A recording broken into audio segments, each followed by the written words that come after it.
5th of February started out much the same as any other. I woke up and got dressed, then took the tube to work. Nobody, least of all me, had any idea what was going to happen that day. Before I leave, I should collect my sidearm.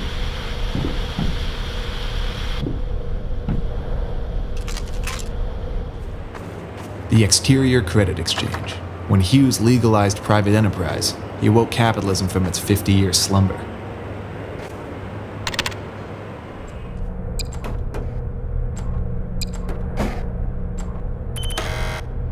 Riverside was dreamt up and bankrolled by Harry Hughes personally. He saw it as the poster child for privatization, a prime example of the wealth and prosperity that would follow. But that morning, as I walked its streets on my way to work, most of its roads were gated off. Exterior was frightened of war bets.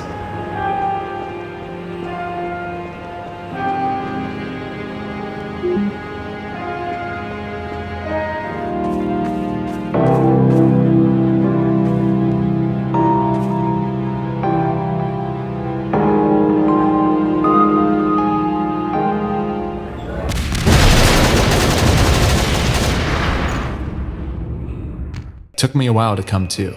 Hours must have passed. I awoke to find Warsec thugs patrolling the halls of Exterior Security. In a matter of hours, Woodrow Bell and his band of criminals had brought society to its knees.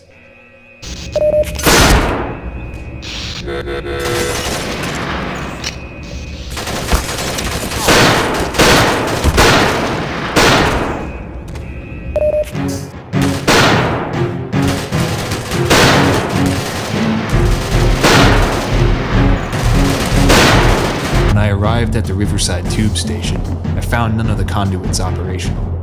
I resigned myself to having to use the old maintenance tunnels buried deep beneath the primary complex.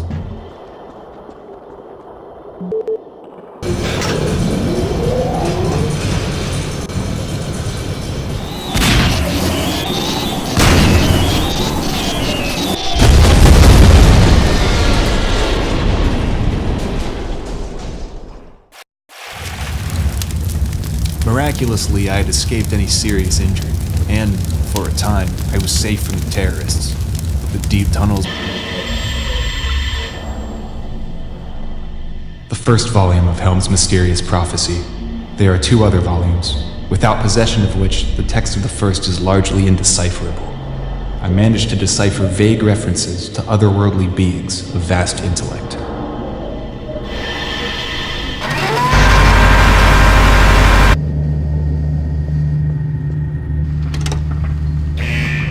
Sounds like the flow regulators are going. Let's give that conduit a try.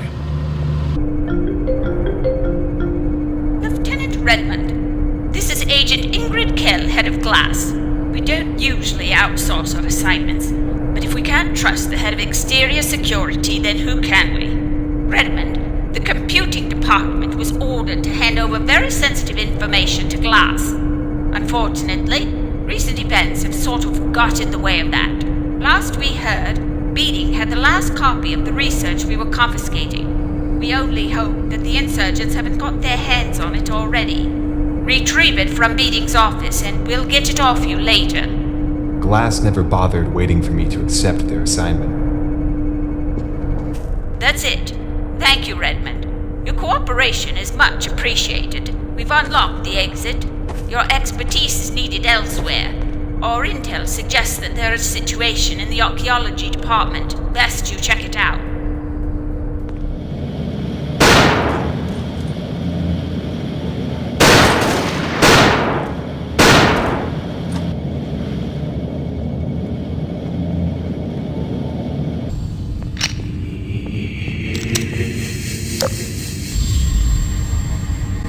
The second volume of Helm's haunting prophecy. Humanity, divided and short-sighted, would succumb to annihilation at the hands of a vastly superior race of beings. Glass have sealed them off, for now, but we can't hold them for long. The insurgents are going to try and hit key buildings in the square. Redmond, they're planting a bomb! Get over there now! Defuse the bomb, Redmond!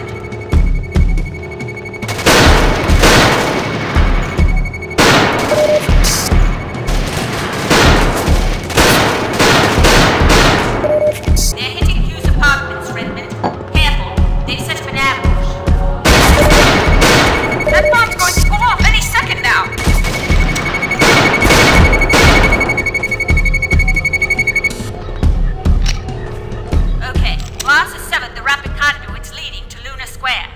should be safe. The insurgent threat to Lunar Square was pushed back, but I realized that this was just the first battle in a much longer war. I resolved to collect what supplies I could before heading for the exterior council.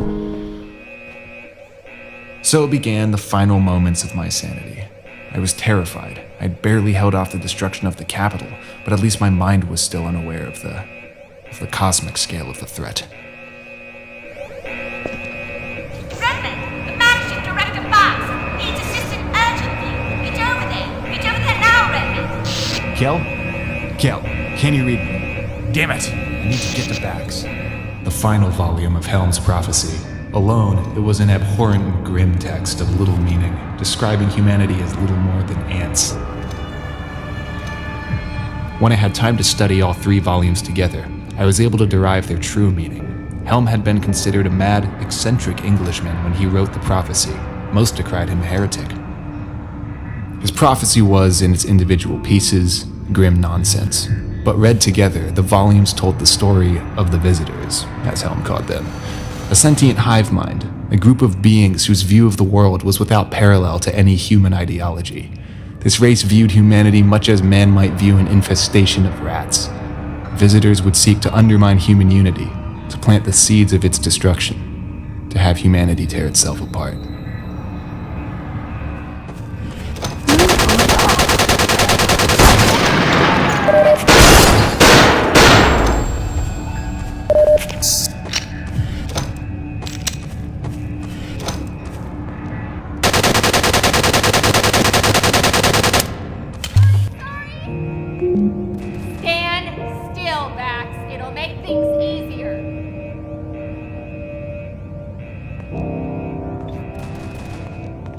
Totally right, of course. I just think the prescribed medicine is worse than the illness.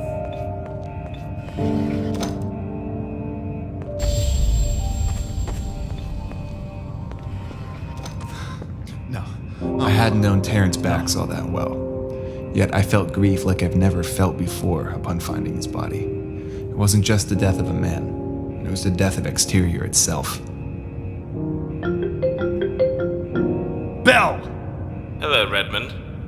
It's refreshing to be talking with the scales tipped in my favor. You don't know what you've just done, Bell! I think I have a fair idea.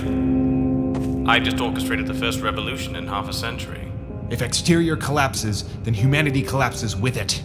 Humanity existed before Exterior, and it will continue to exist after. You fucking lunatic! Wasn't wrecking 58-1C enough for you? Oh, you will be but a footnote in the history I intend to write, Redmond. They will call this the Glorious Revolution. It will be marked as the end of Exterior's tyrannical rule. What the? Bell, what just happened? What are you talking about, Redmond? I think you're in shock, Lieutenant. Maybe you should sit down. Bell, you're not gonna get away with this. Glass will be dealt with soon enough. I occupy the seat of power in a galactic empire, Redmond. What the hell is going on? My race has studied yours through the harshest of lights. That's the first time I heard their voice. I'd later learn that they had been trying to communicate with me for months. Despite their vast intellect, our concept of language was foreign to them. I see the corruption, the thirst for violence and destruction. On your shoulders is a heavy burden, the burden of saving your race from extinction and saving mine from committing genocide. I recognized this place. I was in Exterior 58-1C. Your race is obsessed with war and battle. Exterior's talk of an age of peace means very little. The citizens of 581C will attest to that. I don't understand. Who are you?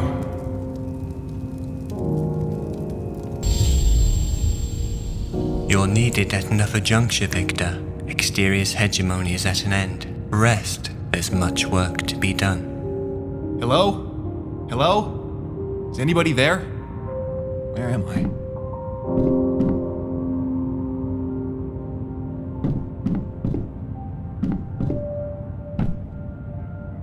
My mind was stretched to its breaking point. Exterior's colonial rule was receding, being replaced by a cruel new empire. It is here that I must break. I'm tired, and the story only gets harder from this point. Exterior was over, but humanity would fight on. The story of the battle for humanity I shall save for another day.